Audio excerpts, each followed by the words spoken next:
This is a Louis G's wrestling take, and today I want to talk about my thoughts on the Monday Night Raw after WrestleMania 40. Now, 1 year ago when we watched the Raw after WrestleMania 39, we were like, what is this? I mean, for Raw after WrestleMania, this was pretty low. And clearly WWE got that message, and this Raw absolutely delivered. I mean, this shows that we are in a new era of WWE after what was arguably the biggest WrestleMania of all time, which is what they're calling it. We had Triple H introducing Cody Rhodes, showing that emotional video segment. And, then we had The Rock coming out to have this segment with Cody where he's all, congratulations, Cody. I know that you've made a lot of people proud. You made your dad proud. But know this. I'm the last one that pinned you. And then we had the moment where The Rock briefly held Cody's title and said, this feels right. And, The Rock, of course, said, when I come back, I'm coming for this. And I think it will be a interesting thing of how this shows, okay, this story with Roman Reigns wrapped up, but now this new story with The Rock opened up. Now, we don't know when The Rock and Cody will face. I do believe it will be sometime this year. It might be at SummerSlam, Survivor Series. We don't know exactly when yet. We don't know what The Rock has got going on right now. But considering this is some of The Rock's best character work yet, that's what many people are calling it, I think this is inevitable and it will happen this year. And I think another thing worth noting is that we will finally get more frequent WWE title matches. Considering last year where Roman Reigns only defended the title a total of 5 times, it's going to feel pretty relieving that Cody can now have these more feuds with like AJ Styles, Randy Orton, Gunther, Kevin Owens. The list goes on and on and on. We will finally see him defend the WWE title more. It can really, we don't know if he's going to be defending the title at Backlash. He'll be coming to SmackDown this Friday. And let's not forget, we also have the WWE draft coming up. That's going to shake a lot of things. And, we don't know which brand Cody's going to stick on. And, hey, maybe he might even work both brands. But I think it will be great to finally see a full-time champion and get more title defenses. Maybe not just at pay-per-views, but on weekly shows as well. And let's also talk about the debuts that happened last night.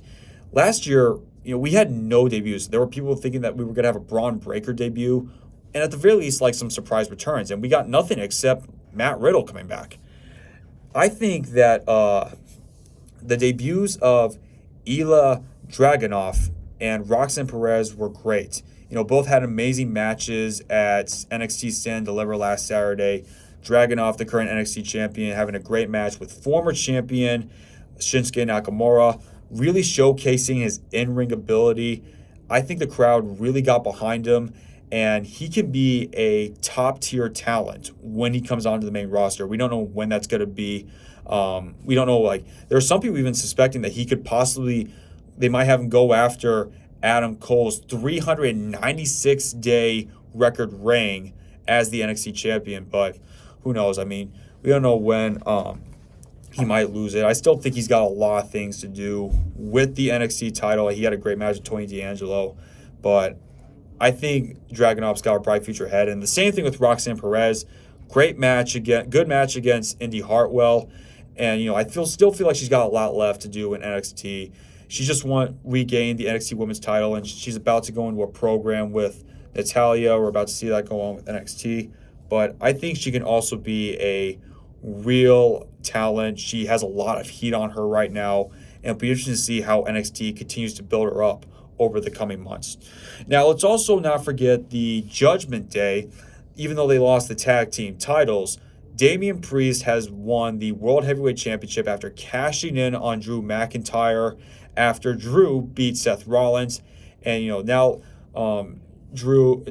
Damian and Rhea Ripley, who regained her World Women's Championship against Becky Lynch, or they're being called the Terror Twins. But they had a fun match last night against the Awesome Truth, and a very fun John Cena surprise return. It was great to see.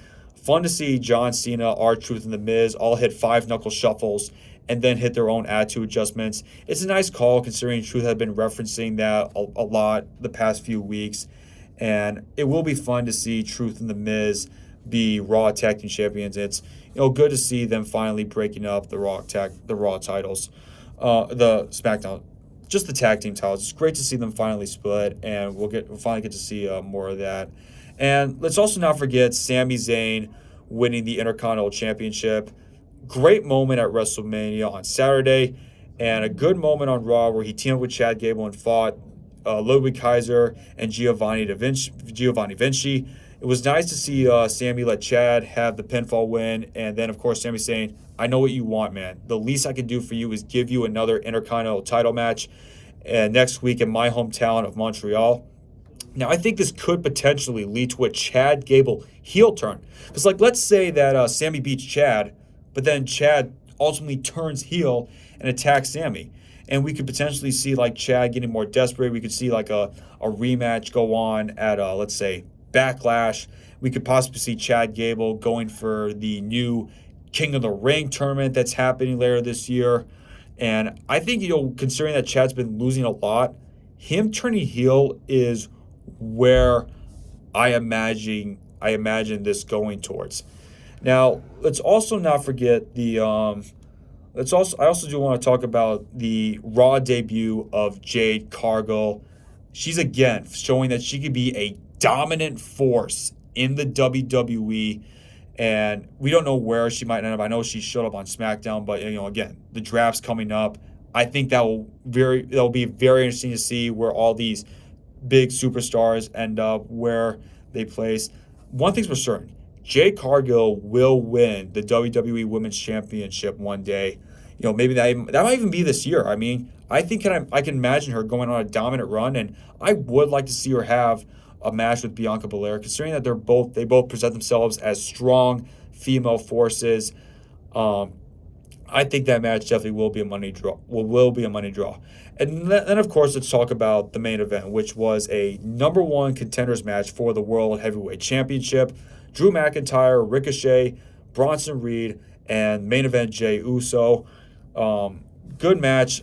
I liked how Drew McIntyre called out CM Punk for costing him the World Heavyweight Championship last night, which I think is an interesting way of showing that CM Punk's trying to turn all this trolling things that Drew had done to him back on him. I mean, we've seen probably one of the best heel works in recent years with Drew trolling CM Punk in all these ways, and now CM Punk's now turning the tables on Drew McIntyre and doing things such as attacking him after his World Championship match and also costing him the number one contenders match against Jey Uso.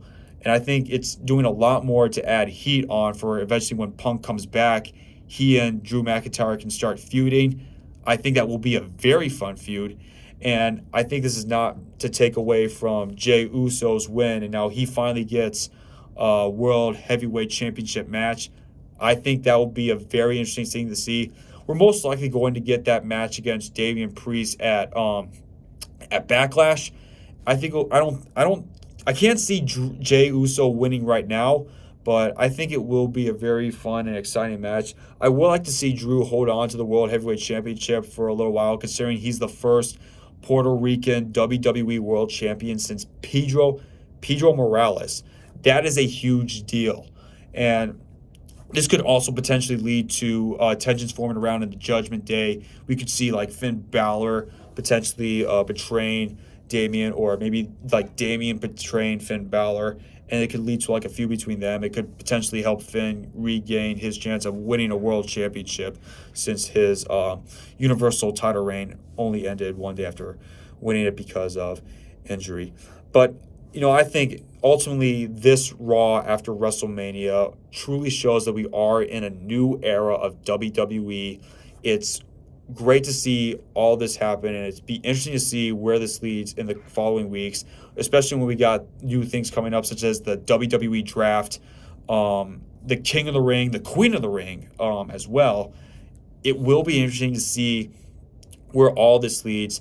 The road to Backlash will be a fun one, and I think this is a very great time to be a wrestling fan. This has been a Louis G Sports Den wrestling take. I hope to do more of these in the following weeks, and I hope you guys enjoyed it.